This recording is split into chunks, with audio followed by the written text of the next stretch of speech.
Hello, and welcome to this edition of the 2024 Von Karman series. I'm Nikki Wyrick from JPL's Communications and Education Directorate, and I will be your host for this discussion, how NASA's team of autonomous mini rovers will explore the moon. NASA's Cooperative Autonomous Distributed Robotic Exploration Technology Demonstration, better known as CADRE, is sending 3 small autonomous rovers, each about the size of a carry-on suitcase, and a base station as an experiment to map and explore the lunar surface. Joining us as co-host this evening is Sandy Marshall, Solar System Public Engagement Specialist at JPL. Hi, Sandy. Hey, Nikki, thanks so much. It's great to be here. Remember, this is your space program, so we want you to be involved with this conversation. So if you're watching on YouTube, Facebook, X, or LinkedIn, ask questions in the chat box, and our social media team will bring in as many as we can in our talk tonight. And if you don't see the chat box, reload your page, and it should be right there. So thanks again, Nikki, and we'll hand it back to you. Awesome. Thanks for being here, Sandy. So we will come back to you in a bit for those viewer questions, so please do keep those questions coming in. And a reminder tonight, if we run into any technical difficulties, we ask for your patience, and please stick with us. We'll get them sorted out as quickly as we can. Now on to tonight's discussion. Our first of 2 speakers for this discussion is Shubha Commander, CADRE Project Manager. Shubha brings over 20 years of engineering and leadership experience at JPL and in industry, and Shubha has worked on several incredible missions here at JPL, such as the Curiosity rover, Juno, and the Soil Moisture Active Passive mission. Hi, Shubha. Thanks for being here. Hello. Thanks for having me here. So, Shubha, let's jump right on in. What is CADRE? CADRE is a mission to demonstrate a novel technology where we have a team of robots that will work together to accomplish a goal cooperatively without human intervention, so autonomously. We asked the question, we work so well as humans in teams, what if we extended that philosophy to robots? And CADRE answers that question. We're going to demonstrate this on the moon with 3 mini rovers. If you bring up image 1, you can see a picture of these from our clean room. And on the next slide, you can see they're about the size of a carry-on suitcase. So we have 3 of these mini rovers and a base station that we sent to the moon on a commercial lander provided by Intuitive Machines. You can see a picture of that on slide 6, if you can bring that up. And there's a CAD image of the lander provided by Intuitive Machines. And on the far right, you can see an inset photo of our rover and deployer, the actual flight hardware. Thanks. So now we have an idea of what it's going to look like, but why is CADRE important? Great question. So CADRE is a game-changing technology because it is going to revolutionize how we think about future exploration. Instead of sending one big rover, we can now send a team of robots, and they can be a mix of rovers and helicopters and hoppers all working together. This changes the way it opens up a whole new way of how we would do science. For example, you could put an instrument on each of these robots, and they can take a measurement at the same time, simultaneously, separated by a certain distance. So when you integrate the data from all of the instruments, you get a whole new layer of information. We're going to show an example of this technology in the next section when JP presents. This also gives us access to extreme environments like lava tubes and icy caves, because you could have a robot, you could potentially lose a robot, but still be able to collect the data from it because it would have shared that with the rest of the team. And it's also important to note what's unique about this technology is that each individual robot is an intelligent and smart agent. It can act and make decisions locally while still following the plan for the team. For example, if we're doing a formation drive, each robot can detect obstacles in its local immediate path and avoid it while still maintaining the formation with the rest of the team. It sounds like this is a difficult environment. What are some of the challenges of building these small rovers for the lunar environment? Yeah, so one of the first things that limits us is we have a very limited mass and volume to launch in each mission. And because we want to maximize the number of robots we can send in each mission for a multi-agent autonomy like this one, each individual robot has to be really lightweight and small. So if you look at picture on slide 7, this is a family portrait of one of our early prototypes in front of the Curiosity testbed. So it's a totally different scale. And even though it's small, it still has to be very powerful to fit onboard sensors and the computing capabilities needed for autonomy to run. And once the rovers are on the surface of the moon, they have to navigate around the lunar terrain through rocks and craters and lighting conditions that are very different from the Earth. And they have to deal with dust. Lunar dust is very fine, and it can rise up and deposit on cameras. The rovers rely on images from their stereo cameras in order to navigate around obstacles. So if it's covered with dust, they can't see very well. So they have to do all of this autonomously, and they also have to deal with the extreme temperatures on the surface of the moon. To the equatorial region where we're going, it could be something from minus 100 degrees Celsius at lunar dawn or dusk to plus 100 degrees Celsius at lunar noon. So they have to field all of this on their own. Those are some extreme challenges, and I love in that image that you just showed us the scale between something like a rover the size of Perseverance and one of these CADRE rovers. How did you prepare the rovers for these extreme challenges? That's the fun bit. We come up with innovative design solutions and analyze them to gain some confidence, and then we test them to show that they work. For example, to make them really lightweight and small, we turn to a lot of modern commercial off-the-shelf electronics and sensors, kind of like the processor you might find in your cell phone. If you look at image on slide 9, it shows a picture of how much we had to pack into this small volume. There's a lot of electronics and sensors there that are very powerful. You can also see we have both front and rear stereo cameras. So if the rover runs into iffy lighting conditions on one side, it can decide to drive backwards or do a wheelie and arc in place. To deal with things like lunar dust, for example, we designed the rovers such that there's no straight line path for dust to travel from the wheels and deposit on cameras or solar panels or actuators. And for the thermal environment, again, we have a very innovative solution where the rovers can predict based on the environment. They're responsive to their environment, so they can predict how much drive time they will have before they start to overheat. So as a team, they can decide, oh, we're going to overheat and let's go to sleep. They take a nap so they can cool off and radiate heat and then wake up again as a team together and pick up where they left off. So they're really smart to be able to do that. And then we test the rovers. So if you go to slide 10, this is a video of our flight rover and our flight deployer being tested in our clean room as we anxiously make sure that it's able to egress out of what would be a lander and gently touch down on the surface. And it did that beautifully.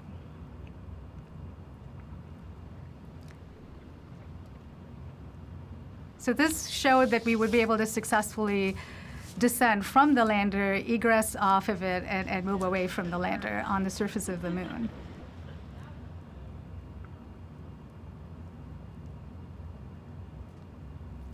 And on the next slide, we then subjected them to some vibration testing, kind of the environment they would see during launch, and made sure that they could withstand that. And on the next slide, let it finish. This is where we put the rovers into a thermal vacuum chamber and expose them to the temperatures they will see on the surface, and again, make sure that they can survive those temperatures. And I'm happy to report that the rovers all passed these tests successfully with flying colors, so they're ready for flight. And on slide 8, if you can go back, we have these stunt doubles for our rovers. Essentially, we can take these other stunt double testbed rovers out of the clean room into our Mars yard at JPL, where we can test these rovers with actual terrain, rocks, craters, We even do some nighttime testing with floodlights and spotlights to simulate the lighting and shadow conditions these rovers might see to verify their autonomous navigation capabilities. I mean, you've shown us some great pictures of your testing, and I would love to highlight as well the people in all of those images, right? This is not just about a team of robots that's doing this incredible work, but also a team of people. Absolutely. It takes a remarkable team of humans to put together an amazing team of robots. And I'm very fortunate to have a team of very creative and passionate people who are very determined to put all of this together, and their families who have, if you're watching, thank you for supporting the team in our dedication here. I have a picture here of our team on slide 13. This is the team in the Mars yard with the prototype rovers in front. And then on slide 14, we have a picture of a subset of the team in the clean room with the flight rovers in the front. And you can see the solar panels here opened. We've also had a lot of support from JPL and NASA for a lot of people who have helped make this possible and who've been very invested in our success. And I want to add that a team like pulling a mission like this together, it takes all kinds of people and all types of people. So we have a very diverse team with a lot of different backgrounds, education, experiences. And so if something like this really sparks your interest, I would say follow that passion, because there's always a place for you, a role for you in space. And speaking of what the future holds, not just for our audience, but what does the future hold for this technology? Nikki, it's such an exciting time for lunar exploration right now in the industry, and we are very keen to make this autonomy technology available for the public, for industries and universities to be able to infuse into their missions. We're also looking to, we're already feeding forward some of this autonomy technology and the off-the-shelf power and avionics systems into our next mission concepts like Endurance, which is a long-range lunar rover study, and our larger projects like Mars Sample Return. And I want to emphasize this is not just about teaming within robots. As we become more of a spacefaring civilization and we start to set up a moon base and send more humans out into space, robots can work with astronauts, especially for the sort of repetitive, fatiguing, riskier tasks where, like, multi-robot construction or mapping unexplored areas or scouting for minerals and water, or traversing very large distances to collect samples. And those are the sort of things that robots can take care of that frees up the astronauts to do the tasks that only they can do. So it's a very exciting time, and I think this technology has a lot of possibilities. And there's a graphic on slide 15 that shows that there's applications of this technology on the Earth, the Moon, and beyond. It can be exported to all other explorations as well. Really paving the path for the future, Shubha. So I know the audience has asked a ton of questions so far. So Sandy, what are they asking out there for Shubha? Yeah, thanks, Nikki. And big thanks to everybody in the audience for asking some fantastic questions and the great engagement we're seeing all across the platforms. Shubha, we got a few questions here for you. The first is from That Opal Guy on YouTube, who asks, what process was used when designing the wheels for these rovers? That's a large question. I think the main thing we wanted to look at was lightweight materials, because our big constraint is mass. And we wanted to, again, make sure that there's no ballistic path of dust from the wheels, so that it doesn't kick up a lot of dust that can get deposited on solar panels and such. And we wanted it to be something that's easy to manufacture and install, and still be able to climb over rocks and such. In one of our demonstrations in the Mars yard, the rovers have shown to be really capable, where they almost climbed a rock that's about the size of the rover itself.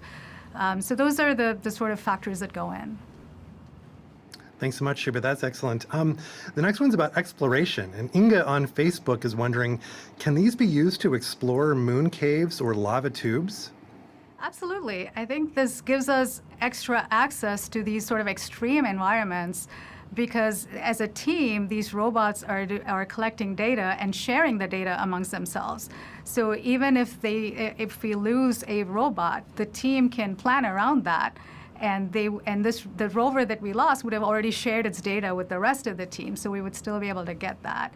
So this autonomy technology can be applied for extreme environments like that. Well, and in speaking of other applications, Pia on LinkedIn is wondering, will autonomous helicopters be deployed? That's, again, one of the possibilities of this technology. We could even have a team that's a mix of a rover and a helicopter and a hopper. The technology itself, the autonomy stack, the software stack, is independent of the underlying platform, the hardware platform. Well, thanks so much. Well, thanks again to the audience members across all the platforms for the great engagement. Please keep those questions coming. Shubha, thanks so much for those great insights. And Nikki, we'll hand it back to you. Great, Sandy. Thank you so much. And Shubha, we will be coming back to you a little bit later for some joint Q&A. But now I'd like to introduce our second speaker for this discussion, Dr. Jean-Pierre Delacroix, CADRE Principal Investigator. Jean-Pierre, or JP, earned his PhD in electrical and computer engineering with his research focused on new control techniques for large-scale robotic systems. At JPL, he continues to work on multi-agent robotics for new and challenging applications, such as the CADRE technology demonstration. Hi, JP. Hi, and good evening. So tell us a little bit more about the autonomy of these robots. Yeah, absolutely. I think we can take a look at slide 16, where we've got some of our prototype rovers operating in the Mars yard at JPL. And the test that they're doing in this image is all about maintaining a even spacing as they drive through the Mars yard and try to avoid rocks. And really, autonomy makes this happen, but it really makes this happen at two different layers. There is one layer at that I will call maybe like the surface mobility layer, where the robots, because they have all of the sensing, they have the cameras, they have the inertial measurement units, they've got sun sensors, they can basically track their motion through the world. They can understand what the world looks like, and they can drive themselves from point A to point B. So they're individually quite capable. And one could say, well, why wouldn't you just tell each individual robot where to go from the ground? But it makes it very difficult for them then to stay coordinated, right? Because they might go out of sync because they're not working together as a team. So the additional layer that we really need and that we're demonstrating with CADRE is what we call multi-agent autonomy. And this is the layer that brings a bunch of autonomous robots together and makes them work as a coordinated team. So this layer basically thinks about, well, if I have 2 robots or 3 or maybe even more robots, how would I arrange them? How would I ask them to drive together so that they always stay in equal spacing? How do I make sure that the team avoids all of the rocks and the craters and successfully completes their task? Yeah. So that's what we're looking at here. Let's bring up graphic 17, JP. What are we seeing here? I think that helps explain a little bit what you're talking about.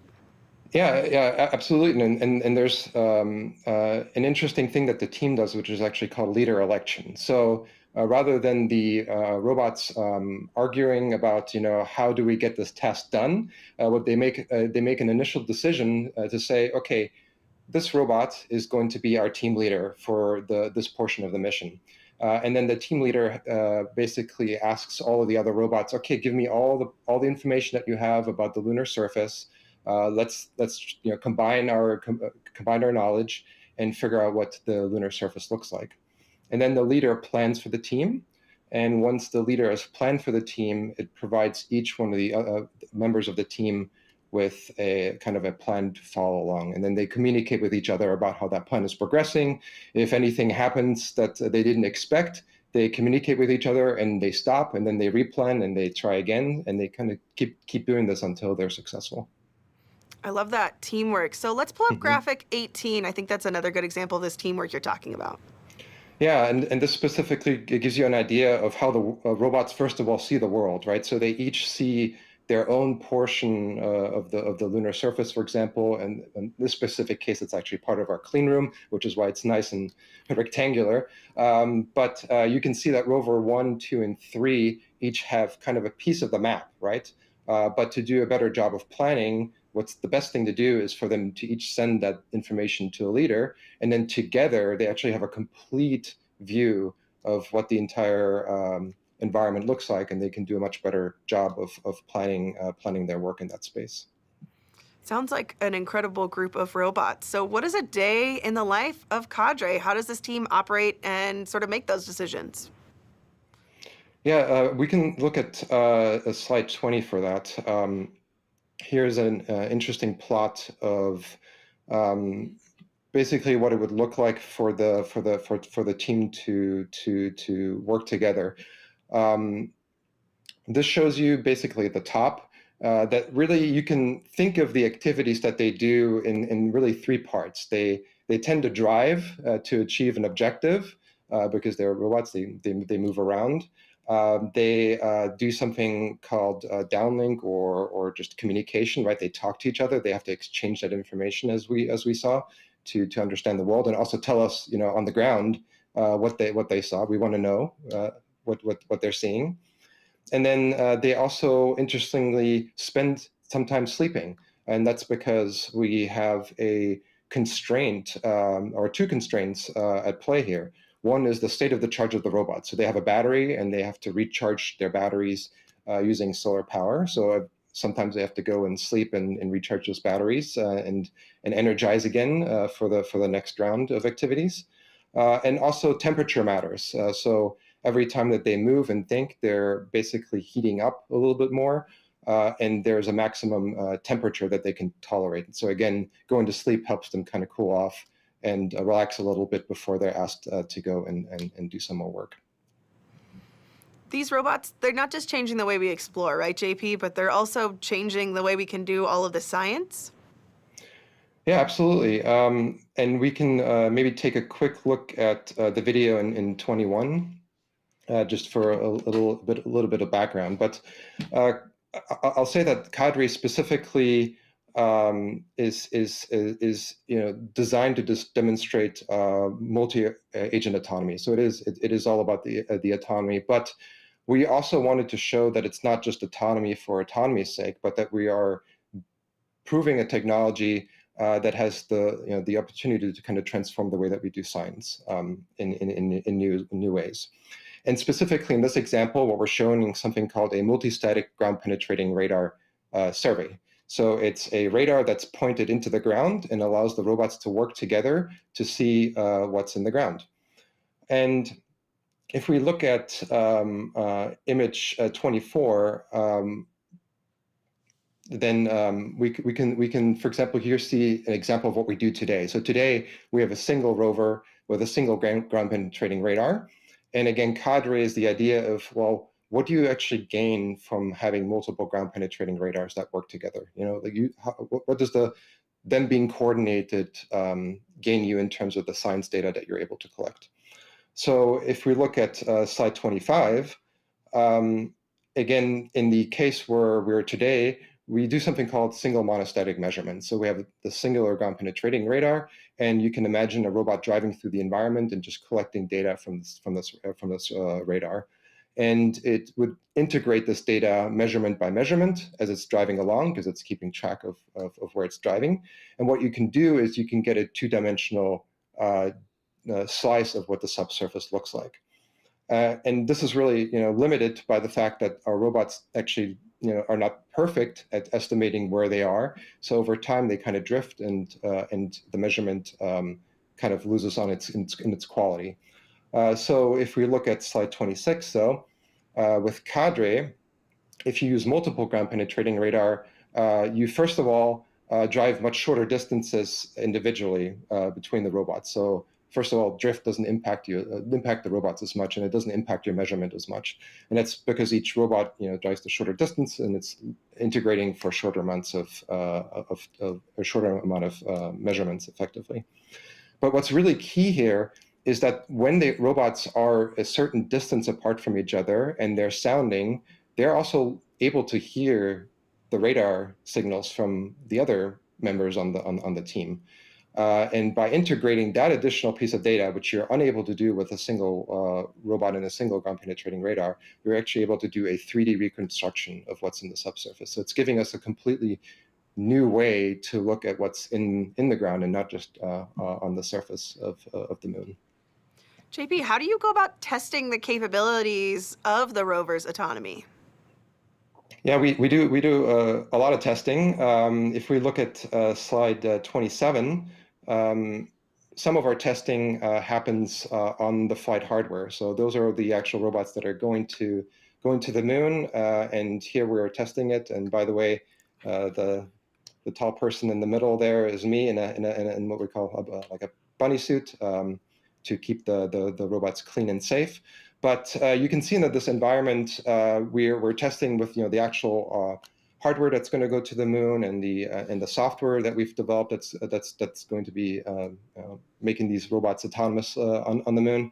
But our ability to really test all facets of the autonomy is a little bit limited in the clean room, right? Because we can't dig craters into our floors and not really bring in any sort of rocks. So we have this simplified environment, but it really helps you to at least functionally validate that everything works, right? You can see that the software is correctly collecting data from the cameras, that they're generating basically images and then point clouds and maps of the environment, that they're able to track their motion and that they're able to communicate with each other. So all of the important functionalities are validated in this space.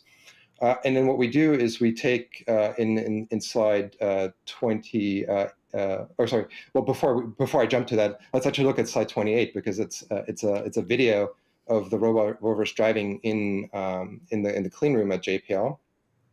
And you can see 3 of them are doing this coordinated drive that I mentioned earlier. And I think what's really neat here is twofold. First of all, you're seeing video images live from all 3 robots, so you can kind of see what their perspective, what their world looks like. It looks quite a bit different from us. Their cameras are much lower to the ground, and they can see less far ahead, and they have a little bit a lower field of view. And then in the bottom half of the screen, what you're seeing is their understanding of what the world looks like, right? It's not necessarily at the end of the day when they're doing that planning. They're not planning in these images, but what they're doing is they've taken those images and kind of labeled the world as, hey, these parts of the world are safe for me. These parts of the world are not safe because they're either rocks or they're craters. But yeah, then they successfully plan together and drive together and achieve their task. So now moving into the other test venue on slide 29, we have a video of basically this exact same capability. But what we're testing here is more about the performance, right? So we know functionally it works, but we can take our development rovers, which are not going to the moon, but are kind of the stunt robots, or they're designed to operate in this environment, to be able for us to go out there and test on a regular basis. And then now you can incorporate more parts of the environment, right? That we have these sandy surfaces, we have rocks, we can dig craters, we can have different lighting conditions by either testing during the day when there's sunshine, or we can go out at night and point spotlights and create these like really dramatic shadows that you would also see on the moon. So it allows us to really fully test the system in varying different environments and scenarios. How did a mission like CADRE come to be, JP? Yeah, that's also a fantastic question. So if we want to go to the beginning, let's look at slide 30. So what you'll notice there is that it began roughly around 2015, and it started all with a NASA SDMD game-changing development program project called Puffer, which is Pop-Up Flat Folding Explorer Robot. And really the point of that project was to think about whether you could develop a robotic platform with very unique mobility capabilities, meaning it's very highly capable and can solve things like going underneath overhangs and going up steep slopes, and also keep that mass and volume really low and small, right? So showing that you can be tiny but mighty, if you will. And what that really also showed is that because we're typically constrained on mass and volume, is that now you have the ability to maybe bring 2, 3, 5, 10 robots with you because you've built them small, but you've retained their ability to do the things that we want to do with them. So that brought about a second GCD task, which was called autonomous buffer. So that's on the next slide. And here, what we did is that we said, okay, we now have hardware that's capable. We can add some more sensing that's now specific to the autonomy. Let's give these rovers some more cameras, for example, which we tend to rely on. Let's also work out radio so that they can communicate with each other. So add a little bit more hardware capability on the sensing, on the compute, on the communication side, and then start adding this multi-agent autonomy, right? So we demonstrated that they can explore together cooperatively. You can throw them into an environment that they've not previously mapped, where we have no idea what the environment looks like, and they can successfully map out this entire environment and send us back a map. And that's what we proved under autonomous buffer.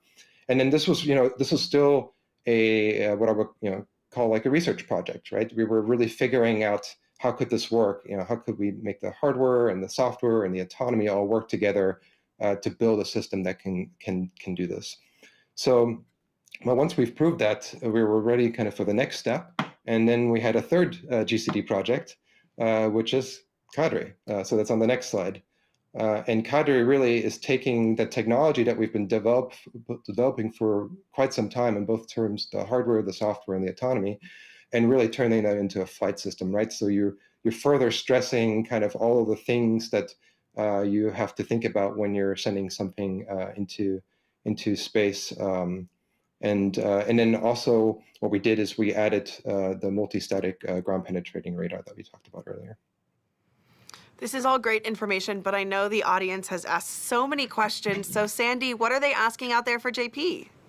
Well, Nikki, we have a lot of fantastic questions from the audience for JP. Actually, one specifically for JP from Corey on LinkedIn, who's wondering, do they use electric and/or magnetic fields to reject dust that could have static charge that may attract it to the robot? I don't believe we have any technology that actively does that.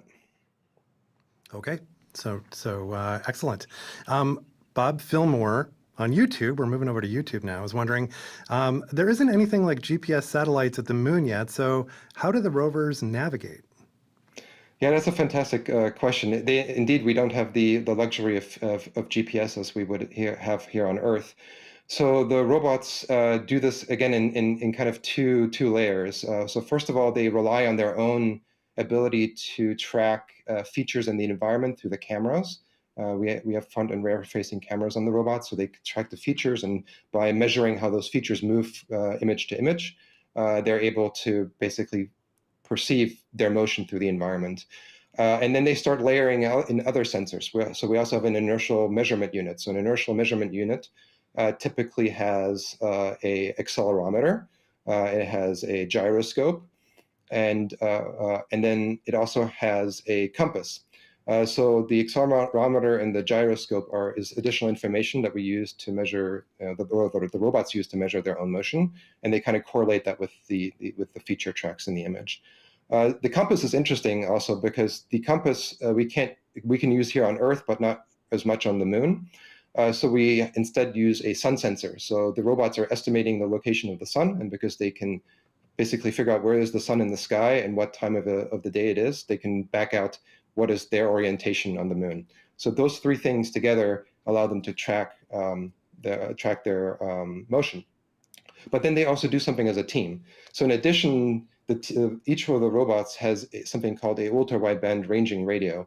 And it's basically a radio that they can use to measure the distance between each other. It uses time of flight, and by just measuring time of flight, you can basically estimate the distances between robots.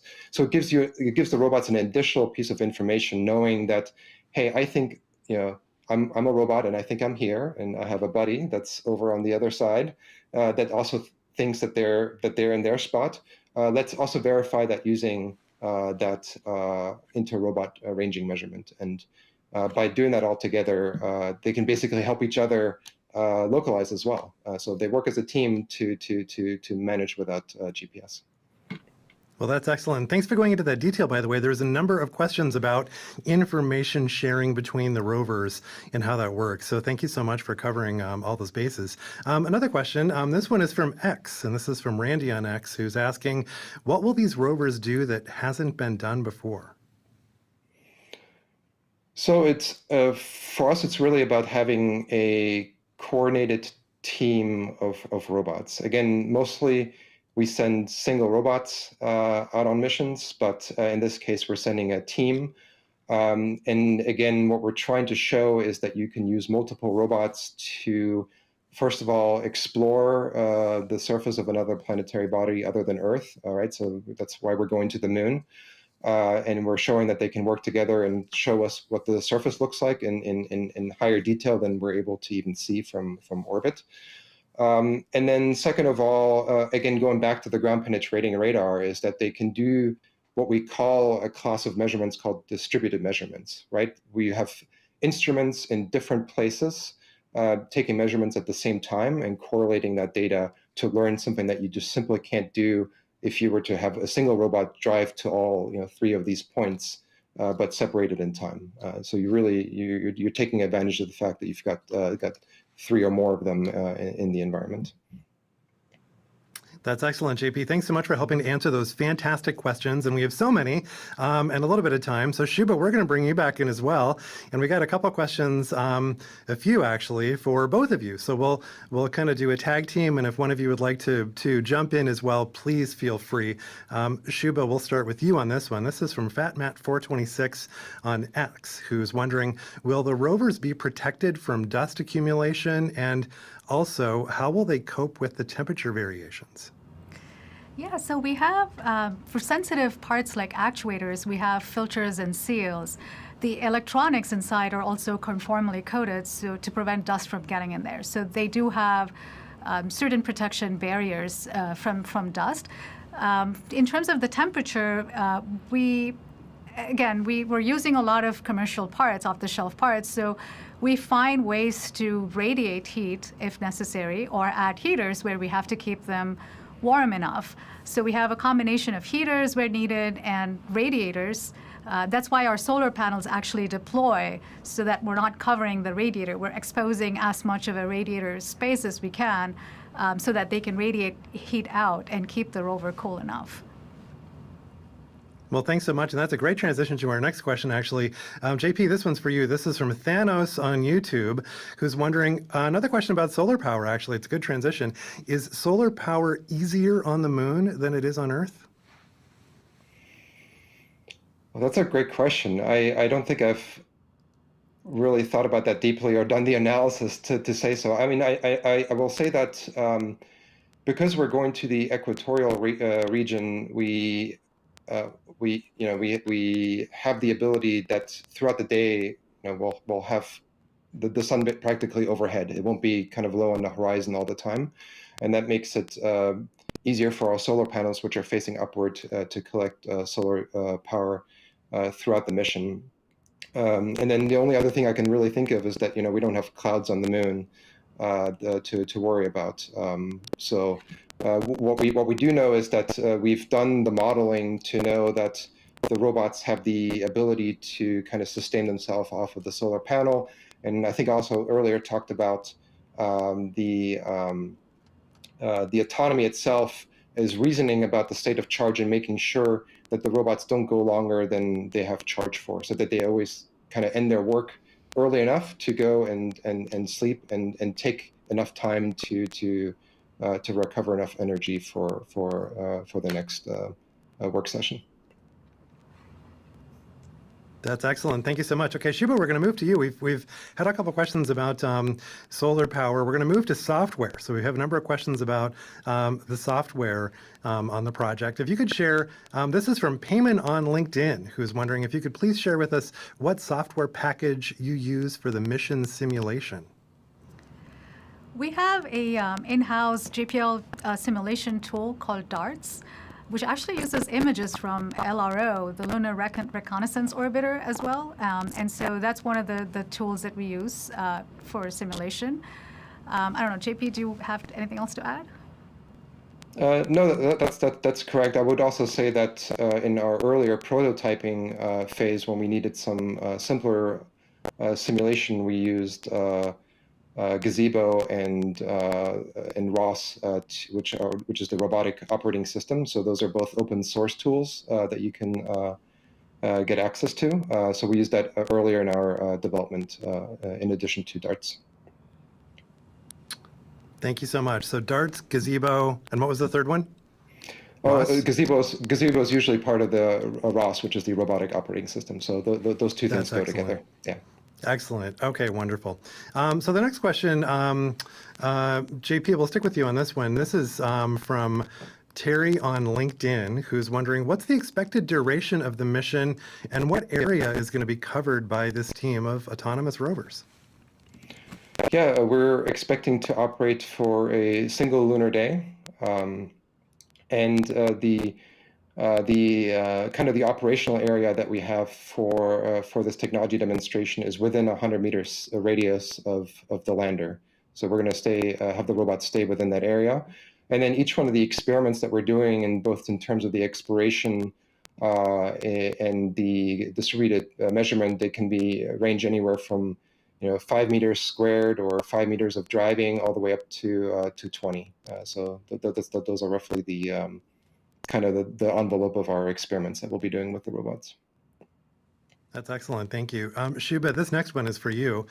This is from Sue on X, who's wondering, big picture, what is the most valuable information you expect to collect with the rovers on the moon? In this particular mission, again, this is a technology demonstration. We don't have science requirements, but our main goal is to prove the feasibility of a cooperative, autonomous distributed measurement. So if we are successful with this, it can scale to larger rovers, to, like we said, a combination of rovers and other platforms, other vehicles. So it's mainly a proof of concept that this cooperative autonomy technology can work outside the Earth.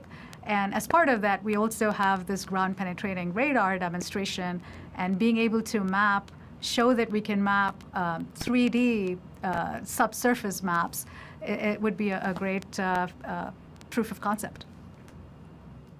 That's excellent. Thank you. So JP, we'll go to you for this next one, and then to Shuba for any other thoughts. This is from General Turian on YouTube, who's wondering, are there plans in the future to use this same approach as CADRE on other locations, such as Mars, Titan, etc.?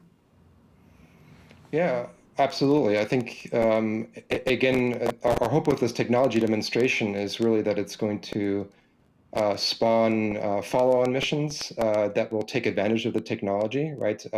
You could certainly see different instruments and different locations being combined with CADRE and being successful in those places that were mentioned.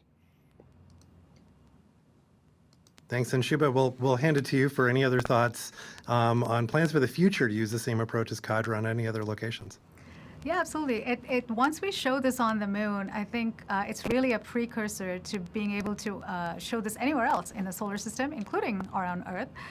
And I talked about extreme environments earlier, so there is a lot of extreme environments in other places too. I don't see why this couldn't be extended to ocean worlds or icy caves or other forms of robots. The autonomy software could be ported onto those vehicles as well. That's excellent. Well, Shuba and JP, thank you so much for those answers and perspectives. And again, thanks to the audience for these fantastic questions. And Nikki, we'll hand it back to you. Thanks so much. Great. Unfortunately, that's all the time we have today for audience Q&A. But Shuba and JP, I did wanted to throw it to you for one final question that I know is very important to both of you, which is, what advice do you have for folks in the future? You're talking about the future of this mission. It's a technology demonstration. We're laying the groundwork. We always say this is your space program to our audience and our viewers. So what advice do you have for aspiring scientists, engineers, folks who wanted to get into this field? Yeah, I guess I'll go first. We always say, follow your passion. What does that mean exactly? I think to me, it means two things. One, curiosity, asking the big questions of how does this work? How can I make it better? And then putting in that dedicated effort and persevering through challenges. So, and taking care of people along the way. So it really boils down to curiosity and perseverance. And one of the things that I really love about this job is it lets me keep my natural sense of wonder and awe about this universe. There's just so much we still have to learn about the universe and our place in it. So it can be very enriching and humbling in many ways. And JP, how about for you? Yeah, I mean, well, first of all, I fully agree with what Shiba said, and what I would add to that is that just know that whatever you may be interested in and what you're passionate about, there's a place for that, and it's required to make things like CADRE happen. Like our robotics and space missions and all the things around it really require a very large team with a very diverse set of experiences and expertise. So as long as you, again, follow your passion, follow through with that, you will find your place, and you will be successful, and you will end up contributing to something like this as well. An amazing mission, an amazing discussion. Thank you both. Folks that are watching, remember, if you want to find out more about CADRE, please visit the link on the bottom of your screen now, go.nasa.gov/CADRE. I want to thank our speakers, Dr. Jean-Pierre Delacroix. I want to thank Shubha Commander for joining us to chat about CADRE. Also, thank you to our wonderful questions co-host, Sandy Marshall, and all of the folks working behind the scenes to make this possible. To all of you watching, thank you for taking the time to join us every month. And if you've missed any of our Von Karman series from the past, please check out JPL's YouTube page. Join us next month for a discussion on the Near-Earth Object Surveyor mission with Mark. Thanks again, and we will see you all in August. Bye.